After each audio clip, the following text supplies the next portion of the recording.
I'm so fired up for this next topic. Let's go. I'm gonna start billing Wally $10,000 an hour. G-Man, you fired up? I've been ready to go for 30 primed minutes. for this. I think I just got a second wind. There we go. Ooh, there we go. By the way, who is Buckle breaking up. wind? Which one of you two is breaking wind over there? Because was coming this way during that What do you last mean? segment. You guys need to get that under My control. wife will tell you, I don't do that. I never fart in I public. mean, that was overwhelming my fine cigar. Oh, yeah. You guys, I never was that smelled it. you? Was I it never you? smelled it. No, I never smelled Well, it it. had to be you. No. Dog who smelled it, dealt it? Is that what you say? Huh? Dog who smelled it, dealt it? All right. Sorry. 5, Not in this case. 4, 3.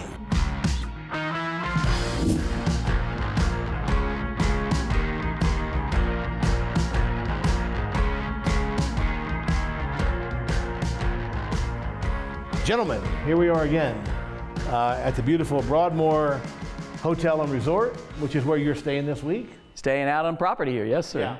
Yeah. And the service has been good, the accommodation's good. The service has been fantastic this trip. Yeah, absolutely. I think their staff is back from COVID and they're starting to really get it together. Well, because Drew had a bad experience here last time. He did. Yeah. Even a five-star hotel could drop the ball from time to time. I gave him an opportunity to recover, and he chose not to. So.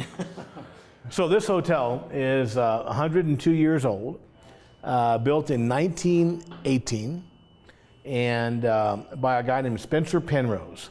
In fact, he's buried right up on the hill behind us up there, and his wife Julie Penrose.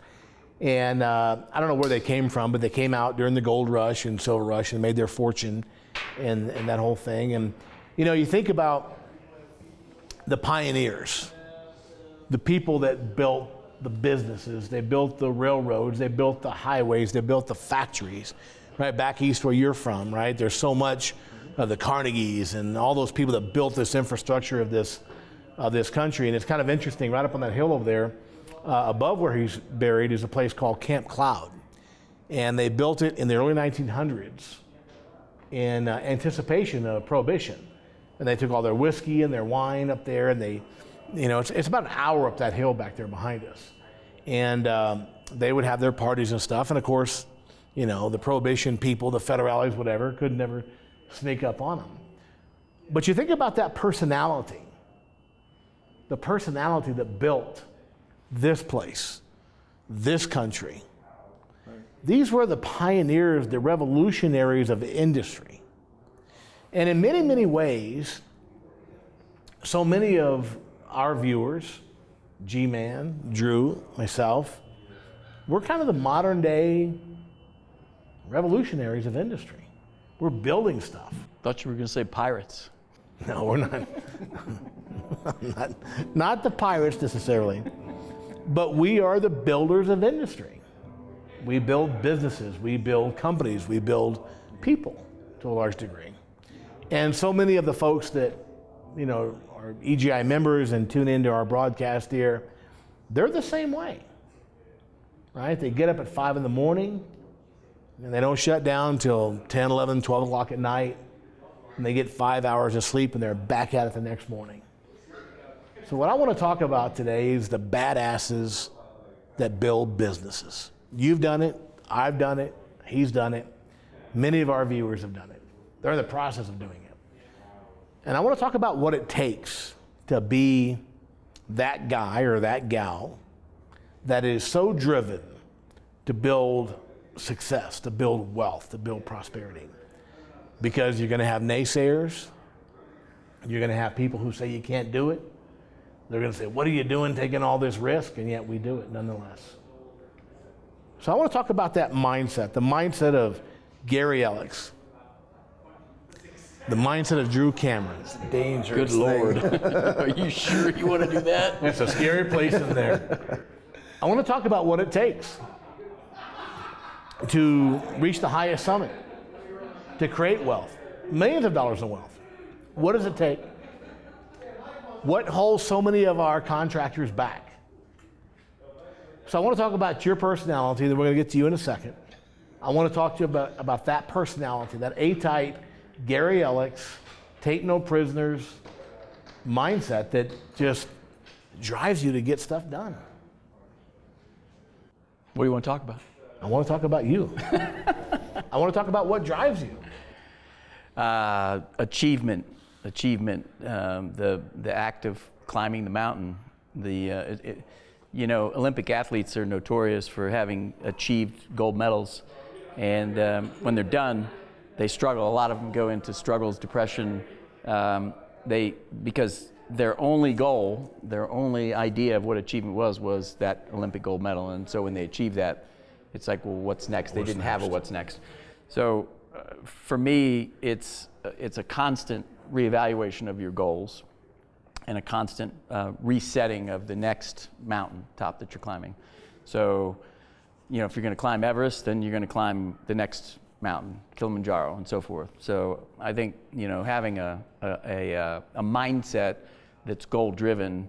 I don't know if that's nature or nurture. I think it can be taught. So yeah, it's probably a little bit of both. I'm sure it's somewhat in between. But I also think that then it's not just setting the goal. Because you set a goal and say, well, I want to do this, doesn't mean you're going to attain that goal. So right, so that gets us into that discussion about mindset, prosperity planning, achievement planning. This is what we call the 3 Ds: dedication, discipline, and desire. And I think probably if you really want to get inside of me and dissect me, those 3 things exist pretty heavily at a high level. So there's degrees, right? You can be dedicated, but you can be kind of dedicated. Then there's the ultra dedication. So when I was playing sports, I mean, there was no way. I just remember watching the Michael Jordan series, and he said something that just absolutely smacked me across the face. And my wife looked at me and said, "That's you." And he said, "I hate losing more than I enjoy winning." Yes. And that is exactly who I am. I don't care. Winning is fantastic, but the taste of losing and not achieving is absolutely poison for me. Yep. So that's a driving factor. That's a high level of dedication, desire, and so then the discipline to do it is missing in a lot of people. So we coach and we constantly see people that want to achieve objectives. They have goals. They have aspirations for how they want to build their business and their wealth, but they lack the discipline. And that's one of the reasons why a coach is such a great thing. The coach can come in and actually hold people accountable for the disciplines. And so EGIA to me is a great membership organization because it gives you the tools and the information system, and if you want the coaching and discipline to hold people accountable to achieve the goal. But here's what I want to know, G-Man. So you were at my house last night. I was. And we're having a conversation. We're drinking coffee, smoking cigars. And, I asked you, I said, you've been in the workforce, you're mid-50s now. Late 50s, but thank you. You look like you're 20. And you've been working and making money for 40 years. Pretty close, yeah. Let's face it, you and Christy could drive away and over the sunset and retire and do your thing. Yep. What drives you today? It can't be money. He wants to fly away. It's the plane. Is that what it is? What drives you today? No, I mean that's a goal for sure. It's definitely on the list, but that's not the driving factor. Again, it's not the attainment of the gold medal. It's not having the jet.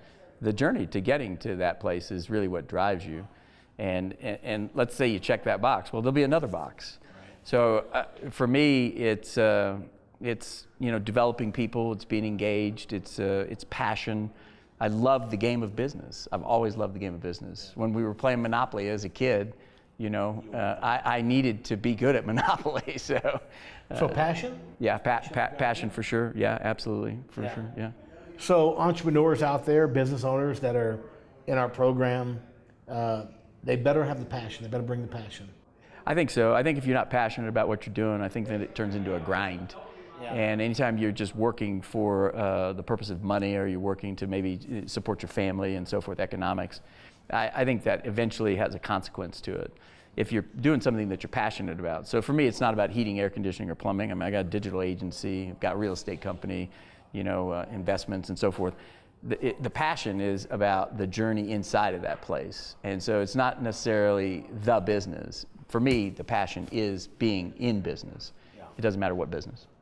No, that's interesting, Drew. You have a question with G-Man? No, I'm gonna comment on it because I've known this gentleman since the mid '90s. We had the good fortune of working together at Service Experts one of the publicly traded national consolidators back in the 90s.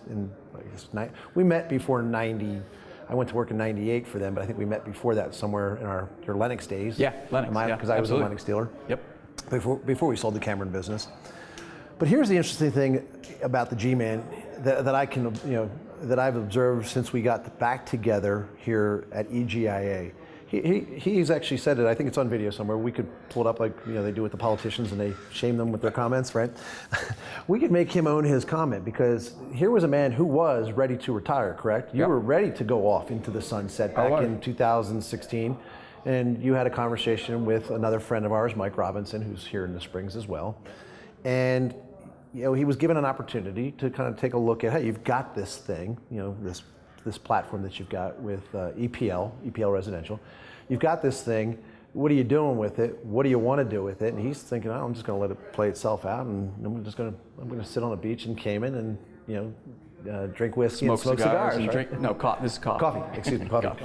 With Christy, and enjoy life, right? And he was given an opportunity, and he kind of kicked it around, and he said, okay. I mean, he still had his digital agency, but he had somebody else running it, right, at the time. And fast forward to today, if I look back, what I see is a guy who got reignited, right, fired up, based on the connection and connectivity of the industry, being able to work with some peers. Because this is a very lonely existence. When you're a trainer, coach, or consultant, it's a very lonely existence. You're out there connecting with everybody, but eventually you go home by yourself, you're in hotels by yourself, you're eating by yourself. It's not a glamorous life. I mean, this seems nice. This is very nice. It's a lonely gig. It is a lonely gig, right? But we do it because we are passionate and we want to impact others.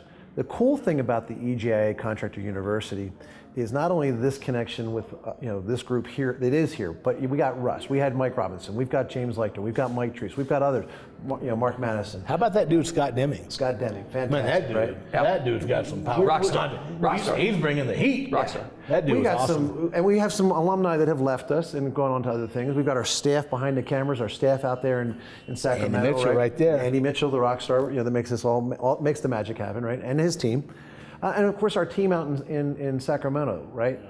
I think it reignited all of us to be able to connect, right?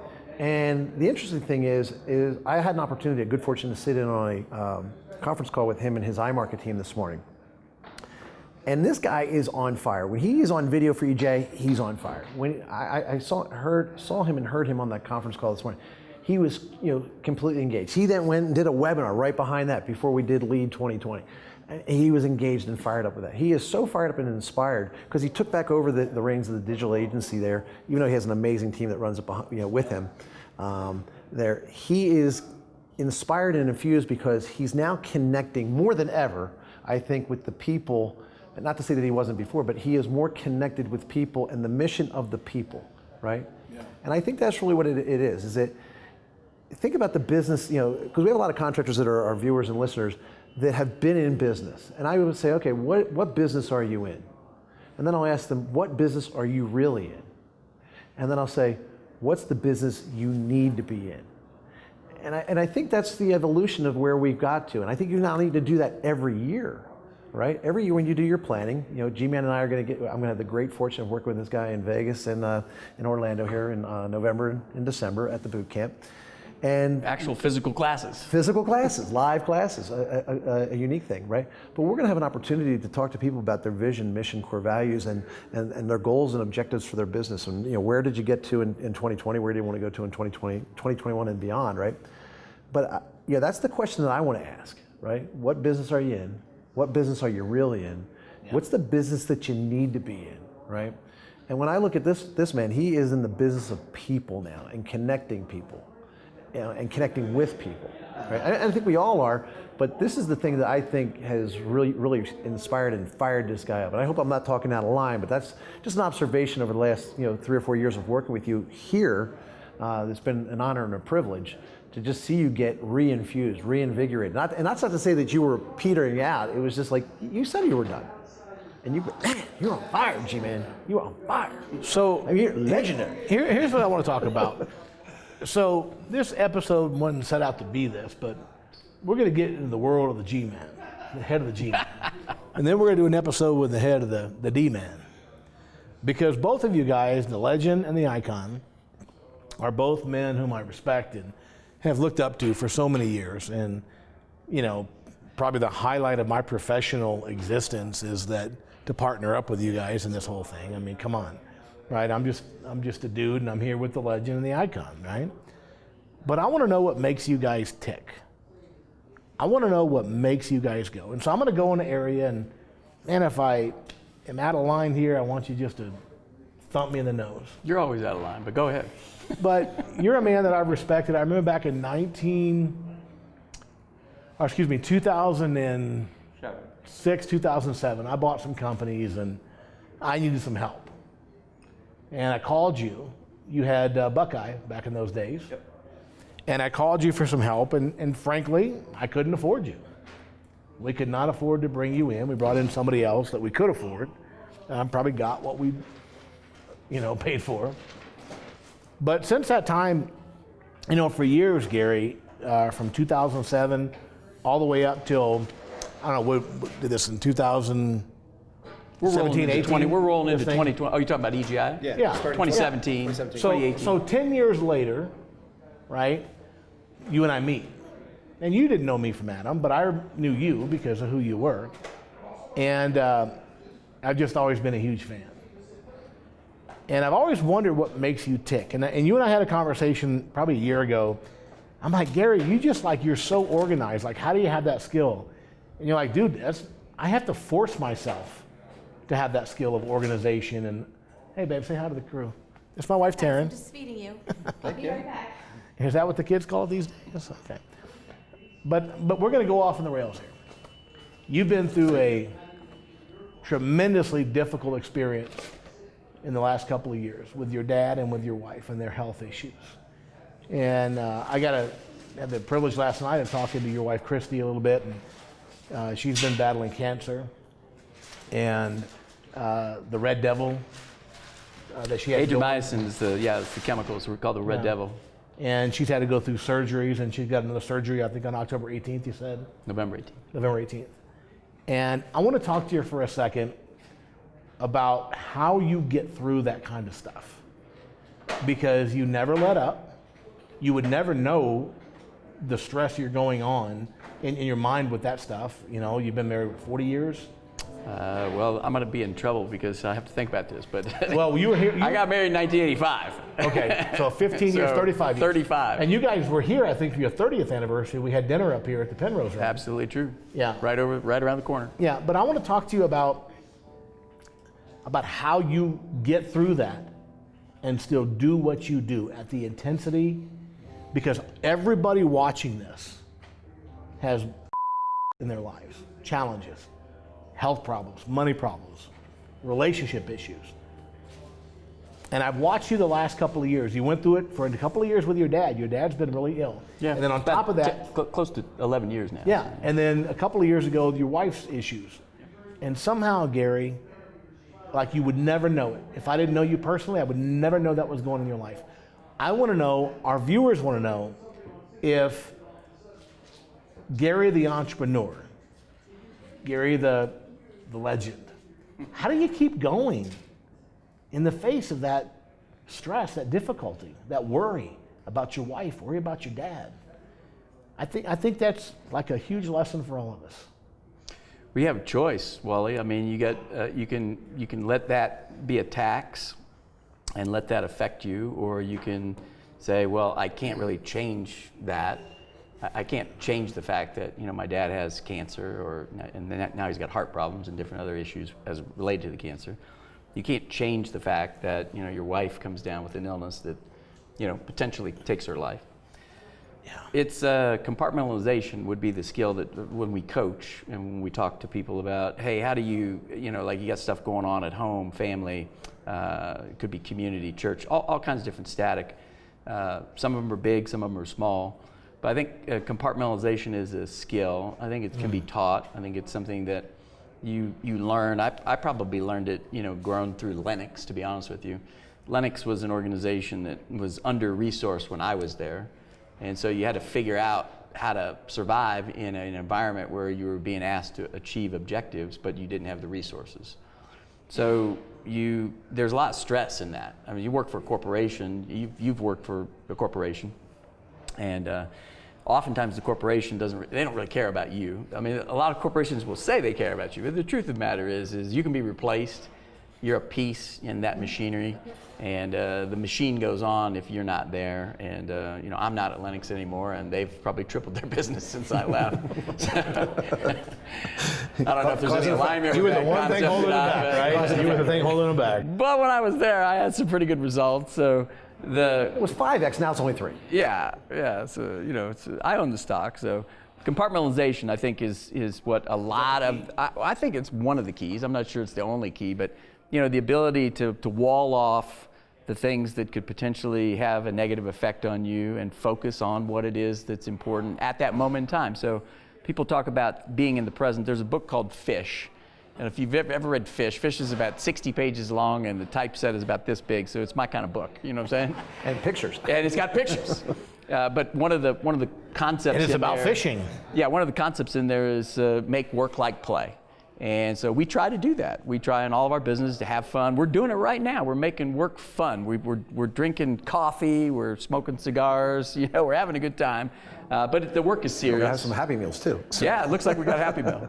The work's serious, right? So, and then the other concept that's in there is, you know, be present. Be present.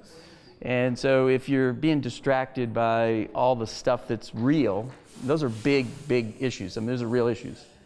You could definitely get out of the present. And I think compartmentalization and focus is about staying in the moment, staying in the present. When I'm talking to you, I want to talk to you. And so I need to be focused on that. But you also have to be attentive to the rest of the stuff. But that's going on in the world. when you're with your family and Yeah, then absolutely. you're there, Yeah. and then when you're here, you're here. Yeah, That- that's a skill. That's something that a lot of people need to work on. That compartmentalization is really a big deal, and it is very difficult. But I've just admired so much, in particular the last year or so with Christy and her, that you still have the goods. Like you still bring the wood every single time, and I know it tears you up inside. You and I had the pleasure last night. You guys were talking on FaceTime, and I got to talk to her for a minute or two, and she looked so beautiful and so alive. Just after all you guys have been through, it's really amazing.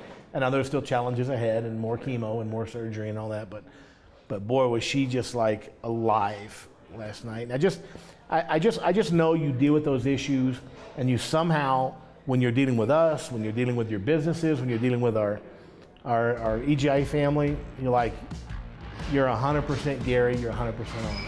And I admire the out of that. I appreciate that. That you deal with the challenges you deal with. Thank you. And God bless you. Where's the glass of that? You make it easy. Where's the glass Make of it that? easy. Yeah. Oh, we're not done. We're just getting to you.